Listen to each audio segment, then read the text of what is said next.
प्रशांत किशोर भारतीय राजनीति का बड़ा दिलचस्प किरदार रहे हैं।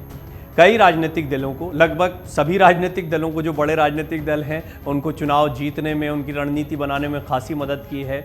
और जो सुनील कानूगोलू हैं, इस वक्त आजकल कांग्रेस की रणनीति बना रहे हैं, वो भी प्रशांत किशोर के ही साथ में रहे या प्रशांत किशोर उनके उस्ताद रहे हैं। एक बड़ा दिलचस्प पहलू है प्रशांत किशोर और कांग्रेस के साथ का, और इस पर मैंने कई रिपोर्ट्स दिखाई दी। एक समय ऐसा आ गया था कि प्रशांत किशोर और कांग्रेस के साथ में आने से कांग्रेस की ताकत बढ़ेगी, नई रणनीति बनेगी, इस रणनीति से कांग्रेस को बहुत फायदा होगा।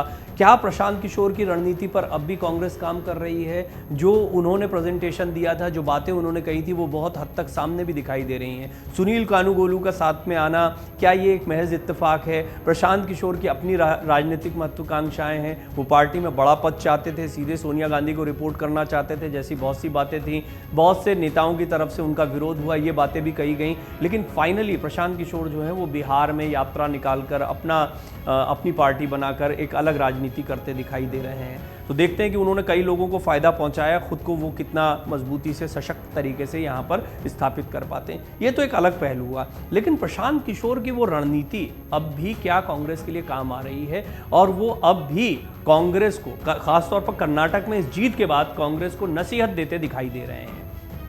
ये बहुत दिलचस्प है। कर्नाटक विधानसभा के 13 मई को आए नतीजों में कांग्रेस ने एक जबरदस्त जीत दर्ज की है, धमाकेदार वापसी हो गई। पार्टी को 224 सदस्यीय विधानसभा में से 135 सीटों पर जीत हासिल हुई, जबकि बीजेपी को महज 66 और जेडीएस को 19 सीटें ही मिल पाईं। वहीं 4 सीटें अन्य को मिली हैं। कर्नाटक चुनाव के परिणाम निश्चित ही कांग्रेस को उत्साहित करने वाले हैं, पर प्रशांत किशोर की नसीहत ने कांग्रेस को सावधान किया है। पीके ने कहा कि कर्नाटक की जीत से कांग्रेस को ज्यादा उत्साहित नहीं होना चाहिए, क्योंकि 2013 में भी कर्नाटक के चुनाव जीतने के बाद कांग्रेस लोकसभा चुनाव में हार गई थी। प्रशांत किशोर की जनसुराज यात्रा पर फिलहाल ब्रेक है, और क्यों है वो भी प्रशांत किशोर ने बताया है। दरअसल प्रशांत किशोर ने कहा कि उन्हें चोट लगी है, जिसके कारण वो बिहार में अपनी जनसुराज पदयात्रा से लगभग 1 महीने के लिए दूर रहेंगे। उन्होंने समस्तीपुर में मीडिया से कहा कि गांधी जयंती पर शुरू हुई पदयात्रा अब लगभग 15 दिनों के बाद फिर से शुरू हो सकती है।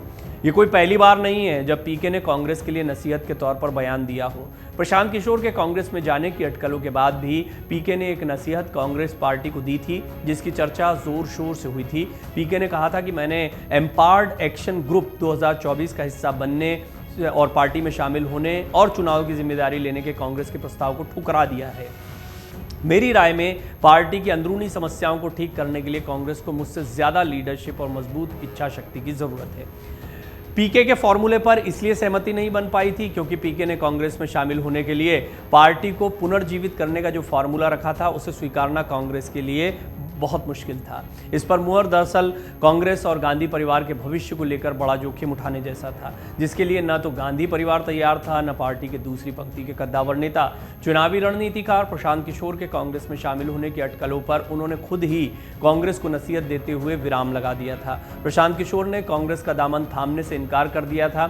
हालांकि कांग्रेस पीके के अनुभव और रणनीति का 2024 लोकसभा चुनाव के लिए लाभ लेना चाहती थी, लेकिन जिस तरह के अधिकार और बदलाव का फॉर्मूला उन्होंने रखा था, कांग्रेस का उस दिशा में कदम बढ़ाना मुश्किल हो रहा था, जिसकी वजह से पीके से बात बनते बनते बिगड़ गई। अब कांग्रेस को एक बार फिर पीके ने नसीहत दी है, और पीके की बहुत सारी रणनीति, उन्होंने जो प्रेजेंटेशन बनाया था, वो इंप्लीमेंट होती दिखाई दे रही है। जैसे कि जिन सीटों पर कांग्रेस मजबूत है वहां पर फोकस करे। भारत जोड़ो यात्रा ने दक्षिण में उन जगहों पर फोकस किया जहां पर बीजेपी कमजोर है। बाकी जगहों पर विपक्षी दलों, अन्य दलों के साथ, जो मजबूत दल हैं, उनके साथ नए कॉम्बिनेशन बनाने के प्रयास किए जाएं, ये प्रयास भी चल रहे हैं। कुछ वही रणनीति जो प्रशांत किशोर उस समय बता रहे थे। फिलहाल कर्नाटक का अगला मुख्यमंत्री चुनने को लेकर कांग्रेस के अंदर एक घमासान देखने को मिल रहा है। मंथन सिर्फ इसको नहीं कहा जाएगा।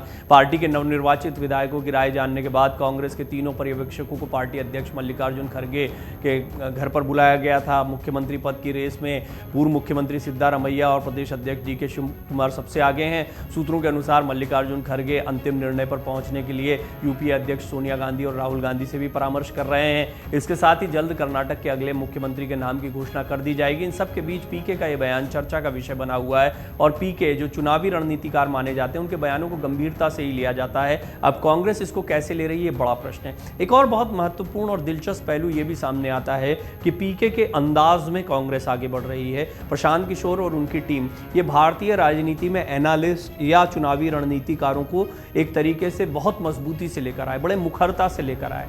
इनका जो चुनावी मैनेजमेंट है वो फिर हर पार्टी की ज़रूरत महसूस होने लगा। ऐसा नहीं है कि और चुनावी मैनेजर्स नहीं होते हैं या और लोग रणनीतियाँ नहीं बनाते हैं या पहले रणनीतियाँ नहीं बनती थी, लेकिन जिस अंदाज में और डिजिटल वर्ल्ड में, सोशल मीडिया के ज़माने में जैसे ये लोग आगे बढ़े, ये एक ज़रूरत से बन गए। फिर सुनील कानूगोलू, उन पर एक विस्तृत रिपोर्ट मैंने आपको दिखाई है और अब आप कई जगह पर देख रहे हैं मीडिया में कि उस तरह की रिपोर्ट्स चल रही हैं कि किस तरीके से उन्होंने कर्नाटक, भारत जोड़ो यात्रा, इसकी रणनीति बनाई। अब मध्य प्रदेश की रणनीति वो बनाते दिखाई दे रहे हैं। माना यह भी जा रहा है कि क्या ये प्रशांत किशोर का एक दाव हो सकता है। देखिए, बड़ा दिलचस्प पहलू है। प्रशांत किशोर कहाँ राजनीति कर रहे हैं उस बिहार में जहाँ पर कांग्रेस न के बराबर है या बहुत कमज़ोर है। अगर बिहार जैसे राज्य में प्रशांत किशोर को और कांग्रेस का कॉम्बिनेशन होता है या वो कांग्रेस के साथ होते हैं तो क्या स्थितियाँ बनेंगी, आप अंदाज़ा लगाइए। और प्रशांत किशोर की क्या सलाह जो है वो अब भी चल रही है, क्या प्रशांत किशोर और कांग्रेस अब भी साथ में है, ये बड़ी बात है। हालांकि उन्होंने एक इशारा किया है, एक तरीके से उन्होंने नसीहत दी है और ये बहुत सकारात्मक है। इसको ये नहीं कहा जा सकता है कि ये पार्टी या कांग्रेस के खिलाफ कुछ बात है। वो यही कह रहे हैं कि बहुत उत्साहित नहीं होना चाहिए। कर्नाटक के जो नतीजे आए हैं, विधानसभा जीतने के बाद लोकसभा में फिर बीजेपी आ गई, तो ये बात सही है। कहने का मतलब ये है कि तैयारियां इसके उत्साह तक सीमित मत रहो, आगे की तैयारियां करो। और ये भी देखा गया है कि आप मध्य प्रदेश, राजस्थान, छत्तीसगढ़ भी जीत लेते हो, कर्नाटक भी है, तो भी लोकसभा पर इसका इम्पैक्ट पड़ेगा, ऐसा नहीं है। लोकसभा के लिए लोकसभा की रणनीतियां काम आएंगी, जिस पर लगातार प्रधानमंत्री मोदी काम करते दिखाई दे रहे हैं। रामलला का मुद्दा रहेगा और भी कई मुद्दे हैं जो आने वाले दिनों में उठेंगे। और हमने देखा है चुनाव के कुछ समय पहले कोई मुद्दा आता है तो बिल्कुल हवा बदल जाती है। तो हो सकता है कि प्रशांत किशोर इसके लिए भी सचेत करो। लेकिन मेरी दिलचस्पी इस बात में कि पीके और कांग्रेस किस तरह करीब आ रहे हैं या करीब हैं, ये भी देखने वाली बात होगी। और हालांकि ये थोड़े समय बाद स्पष्ट हो पाएगा बिहार की सियासत को देखते हुए। जनता दल यूनाइटेड की अपनी सियासत है। नीतीश कुमार अलग अलग राजनीतिक दलों से मिल रहे हैं। नीतीश कुमार के खास भी रह चुके हैं, प्रशांत किशोर पार्टी में भी रह चुके हैं। अब दोनों आमने सामने भी दिखाई देते हैं। अभी भी प्रयास किया था उन्होंने, कांग्रेस के साथ में भी वो मिल रहे हैं। क्या कोई कॉम्बिनेशन कांग्रेस और प्रशांत किशोर का बिहार में देखने को मिलेगा या बिहार में वो कांग्रेस को मजबूत करते दिखाई देंगे, ये बहुत दिलचस्प पहलू रहेगा और इस पर सभी की नज़र रहेगी। मन से उजाला कर चले, मन से उजाला कर चले, एक अमर उजाला कर चले।